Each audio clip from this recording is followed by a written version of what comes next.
जय श्री राम। तीसरी आंख का रहस्य।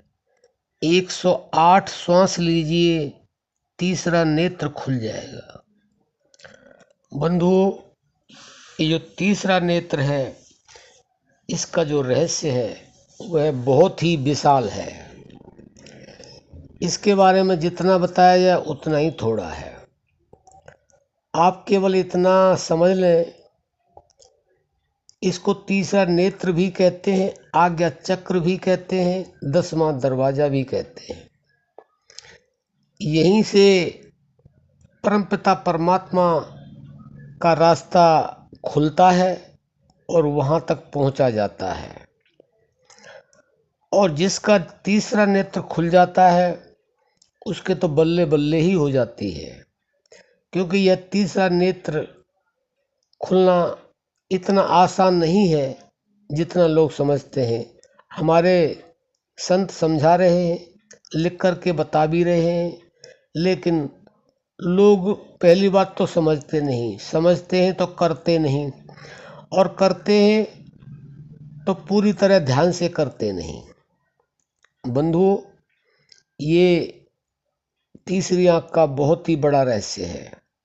यह किसी बिरले के पास ही होता है, लेकिन संतों का इशारा होता है। जिसने समझ लिया वह पार हो गया।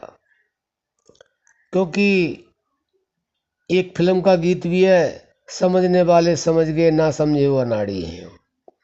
तो वैसे तो समझदार सभी बनते हैं, क्योंकि कहा गया है कि अपनी योनि में और अपने उसमें कोई बेवकूफ़ है ही नहीं। मन में मूर्ख और योनि में दुखी कोई नहीं है, सब चतुर हैं, लेकिन ऐसा है नहीं। तो बंधुओं, आप यह समझ लें कि 108 श्वास के द्वारा तीसरा नेत्र कैसे खुलेगा।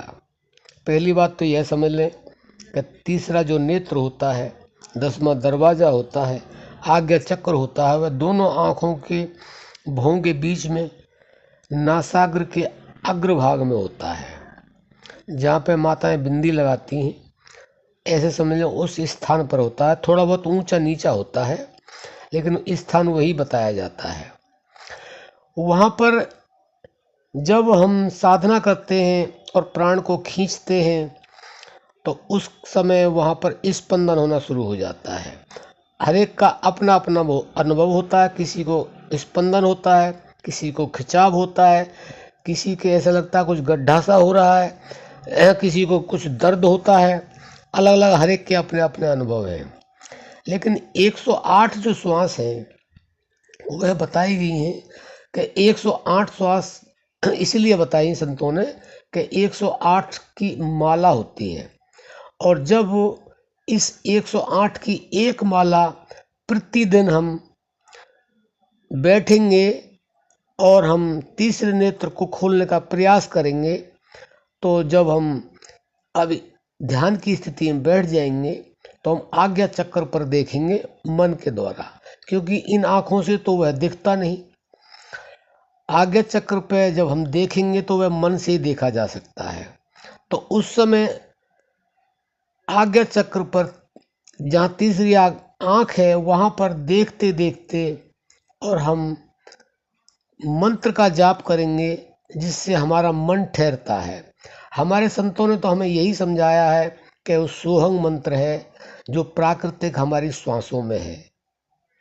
और इसको कोई प्रैक्टिकल करना चाहे, कोई इसको शोधन करना चाहे, या जिसको विश्वास ना हो विश्वास करना चाहे, तो जोर से श्वास खींचे तो उसमें सू की आवाज़ आएगी 100%, और जब छोड़ेंगे तो उसमें हंग की आवाज़ आएगी।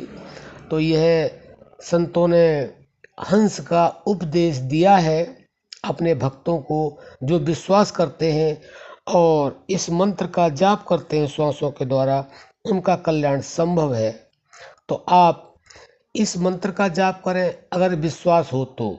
अगर ना हो तो राम है, कृष्ण है, राधा है, जिस नाम पर भी आपका विश्वास है, बस आप अपने आज्ञा चक्र में मन से देखते रहें और 108 बार केवल जाप करें तो वह एक माला पूरी हो जाती है, यानी कि जहाँ से चक्र चला वहाँ पूरा हो जाता है।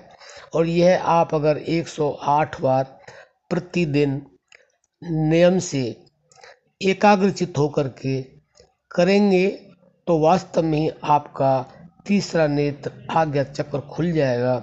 और उस खुलने के बाद में आपको क्या क्या अनुभव होंगे वह आप ही जान सकते हैं, क्योंकि सबके अनुभव अलग अलग होते हैं, लेकिन अनुभव होते अवश्य हैं। लेकिन हमारे संत यह समझा रहे हैं कि जिसका तीसरा नेत्र खुल जाता है उसका बेड़ा पार हो जाता है, वह जन्म मरण से दूर हो जाता है और उसे जीते जी मुक्ति मिल जाती है। वर्तमान और भूतकाल और भविष्य का ज्ञाता हो जाता है। तो बंधुओं, जितना संतों ने समझाया है, जितना हमने जाना है, हमने आपको बता दिया। इस तरह से तीसरे नेत्र को खोलें और अपने जीवन का पूरी तरह से कल्याण करें।